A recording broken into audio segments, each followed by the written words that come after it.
Hello दोस्तों, स्वागत है आप सभी का यथार्थ हिंदी एजुकेशन क्लासेस में। हिंदी साहित्य के महत्वपूर्ण प्रश्न इस सीरीज में हम पढ़ेंगे, जो कि हिंदी टीजीटी पीजीटी नेट के लिए काफ़ी इंपॉर्टेंट है। चैनल पर नए हो तो सब्सक्राइब जरूर कीजिएगा चैनल को। तो चलिए बढ़ते हैं क्लास में आगे। पहला प्रश्न है आज का, रामचंद्र शुक्ल जी ने शिवसी सरोज को किस प्रकार का ग्रंथ कहा है? शुक्ल जी ने शिवसी सरोज को किस प्रकार का ग्रंथ कहा है? इसके लिए राइट आंसर ऑप्शन ए है, इसे कविवृत्त संग्रह कहा है इन्होंने। भाषा काव्य संग्रह किसकी रचना है? भाषा काव्य संग्रह के लेखक बताने हैं। राइट आंसर है इसके लिए ऑप्शन सी, महेश दत्त शुक्ल। भाषा काव्य संग्रह महेश दत्त शुक्ल की रचना है। अगला प्रश्न है, माखनलाल चतुर्वेदी को उनकी रचना हिमकृतनी के लिए कौन सा पुरस्कार दिया गया? तो माखनलाल चतुर्वेदी को उनकी रचना हिमकृतनी के लिए पुरस्कृत किया गया है। आपको बताना है कि यह कौन सा पुरस्कार था। राइट आंसर है इसके लिए ऑप्शन बी, देव पुरस्कार। माखनलाल चतुर्वेदी को हिमकृतनी के लिए देव पुरस्कार दिया गया। अगला प्रश्न है, निम्न में कौन सी रचना सियाराम शरण गुप्त की नहीं है? जो नहीं है वह बतानी है। सियाराम शरण गुप्त की जो रचना नहीं है। राइट आंसर है इसके लिए हम बिस्वाई जन्म की, यह सियाराम शरण गुप्त की रचना नहीं है। इसके अतिरिक्त मौर्य विजय, अनाथ और उन्मुक्त, यह रचनाएं सियाराम शरण गुप्त जी की हैं।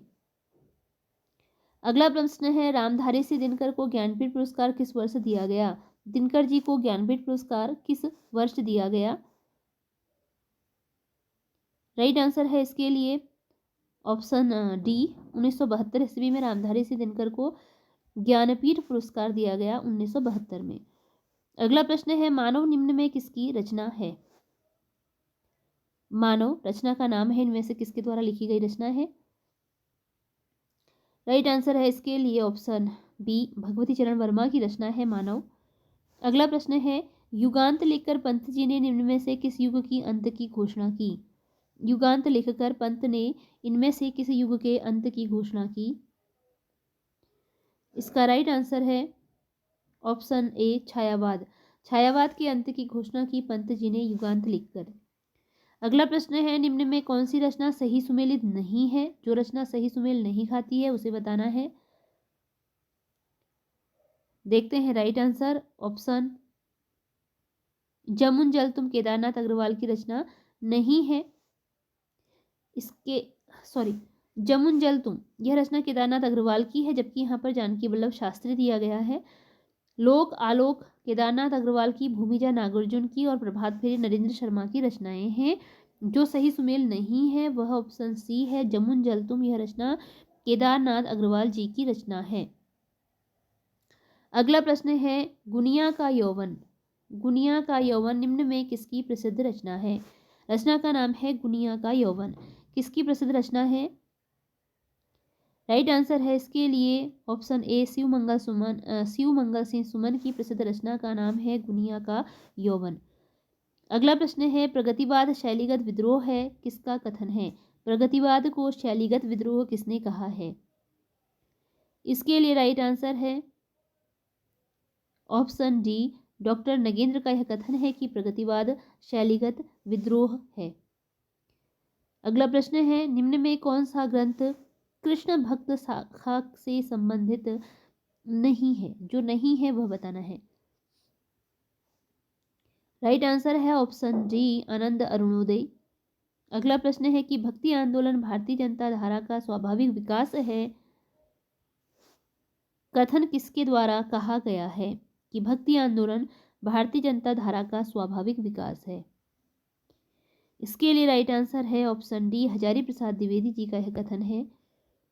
भक्ति काल को लोक जागरण काल किसके द्वारा कहा गया है? भक्ति काल को लोक जागरण काल किसने कहा है? राइट आंसर है option A, doctor Ramvilas Sharma ने भक्ति काल को लोक जागरण काल कहा है। डॉक्टर रामविलास शर्मा। संत नामदेव की पदावली का संपादन निम्न में से किसके द्वारा किया गया? इसके लिए राइट आंसर है ऑप्शन ए, डॉक्टर भगीरथ मिश्र के द्वारा किया गया। अगला प्रश्न है, नागमती वियोग वर्णन किस रचना का एक महत्वपूर्ण भाग है? इसके लिए राइट आंसर है ऑप्शन सी पद्मावत। नागमती वियोग वर्णन पद्मावत का महत्वपूर्ण भाग है। पद्मावत रचना में अलाउद्दीन निम्न में से किसका प्रतीक माना गया है? पद्मावत रचना में अलाउद्दीन किसका प्रतीक माना गया है?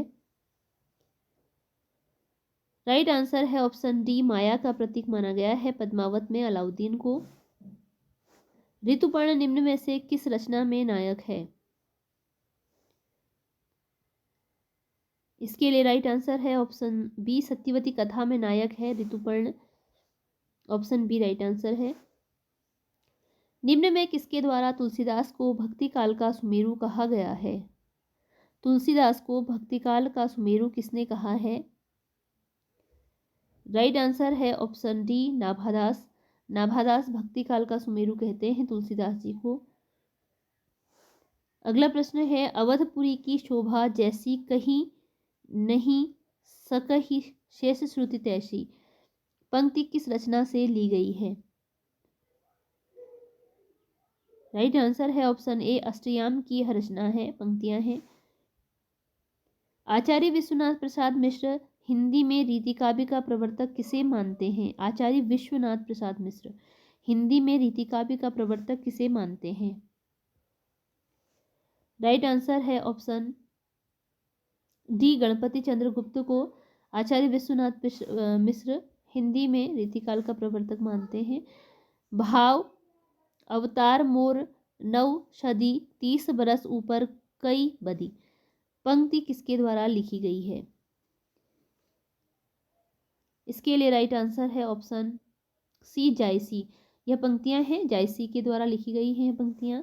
गोरख जगायो जोग भक्ति भगायो लोग पंक्ति निम्न में से किसके द्वारा किस रचना से ली गई है? गोरख जगायो जोग भक्ति भगायो लोग।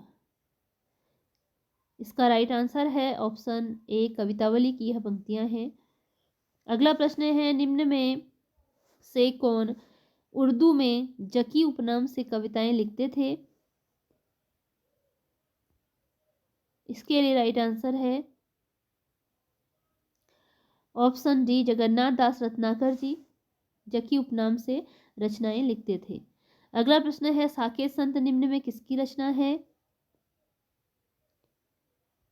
इसके लिए राइट आंसर है ऑप्शन बी बलदेव प्रसाद मिश्र की रचना का नाम है साकेत संत। अगला प्रश्न है जौहर किसकी रचना है? इसका राइट आंसर है ऑप्शन ए श्याम नारायण पांडे की रचना का नाम है जौहर।